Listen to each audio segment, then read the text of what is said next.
Friends, आज हम बात करेंगे आईआरएफसी के बारे में। और जैसा कि आप लोग देख पाए दोस्तों, आईआरएफसी में आज के दिन हमें गिरावट होते हुए दिखाई दे रही है। एक अच्छी खासी तेजी के बाद आईआरएफसी का तेजी हमें थमता हुआ दिखाई दे रहा है और आईआरएफसी में हमें गिरावट होते हुए दिखाई दे रही है। तो आज इस वीडियो के माध्यम से हम लोग जानेंगे दोस्तों कि आईआरएफसी में ये जो गिरावट हमें होते हुए दिखाई दे रही है, किस वजह से आईआरएफसी में हमें गिरावट होते हुए दिखाई दे रही है। साथ ही साथ दोस्तों ये भी जानेंगे कि आने वाले समय में आईआरएफसी में फिर से हमें तेजी क्या बनते हुए दिखाई दे सकती है या नहीं। साथ ही साथ आईआरएफसी को लेकर क्या अपडेट सामने निकल कर आया है, इन सारी चीजों को मैं कवर करूंगा इस वीडियो के माध्यम से। तो मेक श्योर दोस्तों वीडियो को स्किप ना कर पूरा देखो, ताकि आप चीजों को सही से समझ पाओ और अपनी एक खुद की इन्वेस्टमेंट डिसीजन ले पाओ। लेकिन दोस्तों मेरी आपसे एक ही रिक्वेस्ट रहेगी कि चैनल को सब्सक्राइब और वीडियो को जरूर से लाइक कर देना, ताकि आपको इस तरह की अपडेट्स रेगुलर बेसिस पर मिलती रहे। तो चलिए फ्रेंड्स, वीडियो को स्टार्ट करते हैं। तो सबसे पहले अगर इसके आज के कारोबार पर नजर डालें तो स्टॉक जो है ओपन हुआ 28 रुपए 10 पैसे में, हाई बनाया इसने 28 रुपए 45 पैसे का, लो बनाया इसने 26 रुपए 80 पैसे का। और आप देख पा रहे हो दोस्तों 27 रुपए 50 पैसे में इसने क्लोजिंग दिया। साथ ही साथ इंट्राडे में इसमें हमें 1.43% की एक गिरावट भी होते हुए दिखाई दे रही है। वहीं अगर पिछले 5 दिनों के परफॉर्मेंस को देखेंगे दोस्तों, पिछले 5 दिनों में स्टॉक में हमें एक अच्छी खासी तेजी बनते हुए दिखाई दी है।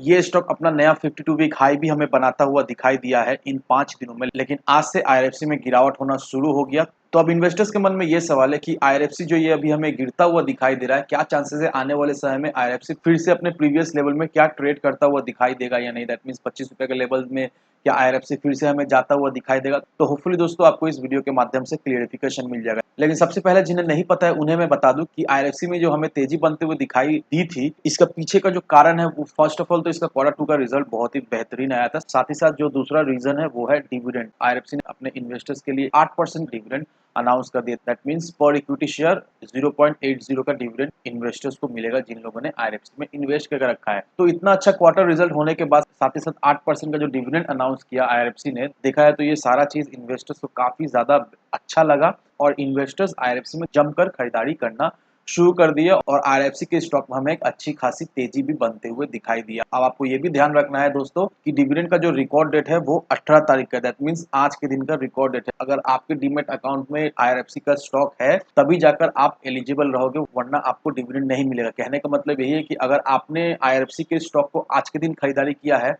तो आप डिविडेंड के लिए एलिजिबल नहीं है। अगर आपने आईआरएफसी को कल के दिन खरीदारी किया था, दैट मींस थर्सडे के दिन खरीदारी किया था, तो भी आप एलिजिबल नहीं है डिविडेंड के लिए। क्योंकि आपको पता ही होगा कि जब भी आप किसी भी स्टॉक का डिलीवरी उठाते हो तो वो T+2 में काउंट होता है। दैट मीन्स जिस दिन आपने खरीदा प्लस 2 दिन उसके बाद ही वो पर्टिकुलर स्टॉक आपके डीमेट अकाउंट में क्रेडिट होता है। ये आपको ध्यान रखना है। आज के दिन खरीदा है तो आपको डिविडेंड नहीं मिलेगा, कल के दिन भी खरीदा है तो भी आपको डिविडेंड नहीं मिलेगा। अब कंपनी का जो नेट प्रॉफिट हुआ है वो 1714.28 करोड़ का होता हुआ हमें दिखाई दिया है जुलाई सितंबर के महीने में। और पिछले क्वार्टर का अगर कंपनी के नेट प्रॉफिट को देखेंगे तो 1661.58 करोड़ का प्रॉफिट होता हुआ दिखाई दिया। That means quarter on quarter basis में कंपनी के नेट प्रॉफिट में एक अच्छी खासी बढ़ोतरी होते हुए दिखाई दी है। साथ ही साथ कंपनी के रेवेन्यू में भी हमें बढ़ोतरी होते हुए दिखाई दे रही है। अब बेसिकली आपको तो पता ही होगा कि आईआरएफसी करती क्या है। आईआरएफसी रेल सेक्टर को फाइनेंस करती है, फंडिंग करती है।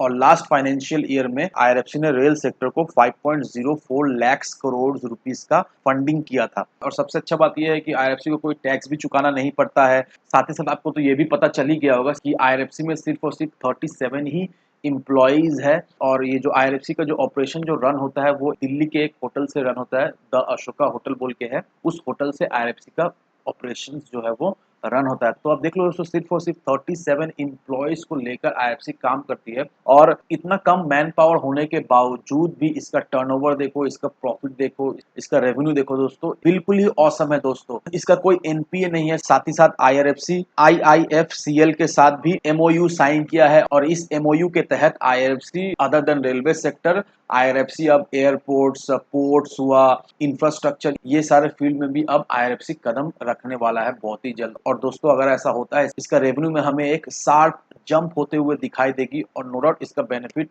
ऑब्वियसली इन्वेस्टर्स को मिलेगा ही मिलेगा। क्योंकि सबसे अच्छा आईआरएफसी का ये बात है कि आईआरएफसी को जो भी प्रॉफिट होता है वो आईआरएफसी अपने इन्वेस्टर्स को कभी भी मायूस नहीं करते हैं। आईआरएफसी अपने इन्वेस्टर्स को रिवॉर्ड्स भी अच्छे खासे देते हैं डिविडेंड के तौर पर। आईआरएफसी अपने इन्वेस्टर्स को बहुत ही बेहतरीन डिविडेंड देता है और बहुत सारे ऐसे लोग हैं जो लोग आईआरएफसी को लॉन्ग टर्म के लिए होल्ड करके रखे हैं। बहुत सारे ऐसे लोग हैं जो लोग आईआरएफसी में सिर्फ और सिर्फ डिविडेंड के लिए ही इन्वेस्ट किए हैं। और अगर आपका नजरिया आईआरएफसी को लेकर लॉन्ग टर्म का है दोस्तों, तो नो डाउट लॉन्ग टर्म में आईआरएफसी से आपको बहुत ही बेहतरीन रिटर्न मिलेगा, साथ ही साथ डिविडेंड तो है ही। तो देखा है तो दोस्तों ये एक पीएसयू सेक्टर का एक ऐसा स्टॉक है जो स्टॉक आपके पोर्टफोलियो में रहना बहुत ही ज़रूरी है। अगर ये स्टॉक आपके पोर्टफोलियो में रहता है तो आप तो देखा है तो आपका पोर्टफोलियो एक कंप्लीट पोर्टफोलियो रहेगा। अब बहुत सारे लोग ये भी कहेंगे कि आईएफसी में कोई मोमेंट नहीं बनता है, रख के करेंगे क्या, पैसा फंसा के करेंगे क्या। अब देखो दोस्तों, आपको ये समझ के रखना है कि आईएफसी एक अंडररेटेड स्टॉक है। नो डाउट दोस्तों इसका काफ़ी ज़्यादा पोटेंशियल है, बहुत ही आगे जाने का पोटेंशियल है, लेकिन आईआरएफसी में उतना कुछ हलचल नहीं होता है। देखा है तो ठंडा पड़ा हुआ है बहुत ही समय से। अभी अचानक से आईआरएफसी में तेजी बनते हुए दिखाई दी है, लेकिन बहुत समय से आईआरएफसी हमें ठंडा पड़ा हुआ दिखाई दिया है। क्योंकि देखो दोस्तों, बहुत सारे लोगों को ऐसा लगता है कि पीएसयू सेक्टर में इन्वेस्ट ना करें। बहुत सारे लोगों को पीएसयू सेक्टर बहुत ही रिस्की रहता है और ऐसा कंसेप्ट भी है कि पीएसयू सेक्टर में कुछ खास तेजी नहीं बनती है। लेकिन दोस्तों, ये जो भी लॉजिक आप लगा रहे हो, ये लॉजिक देखा है तो बिल्कुल ही गलत है आईआरएफसी के केस में। नो डाउट दोस्तों, आप अपना कीमती समय का 4 से 5 साल आईआरएफसी को दे दो, नो डाउट आईआरएफसी आपको एक मल्टीबैगर रिटर्न तो बनाकर दे जाएगा ही दे जाएगा। तो इन सारे फैक्टर को कंसीडर करो, उसके बाद ही अपना एक इन्वेस्टमेंट डिसीजन लो। लेकिन दोस्तों, मेरी आपसे एक ही विनती रहेगी कि विदाउट एनी डिटेल रिसर्च के बिना कहीं पर भी इन्वेस्टमेंट ना करें। वीडियो अगर आपको पसंद आए तो लाइक से सब्सक्राइब जरूर करना। तो चलिए फ्रेंड्स, मिलते हैं हम अगले वीडियो में।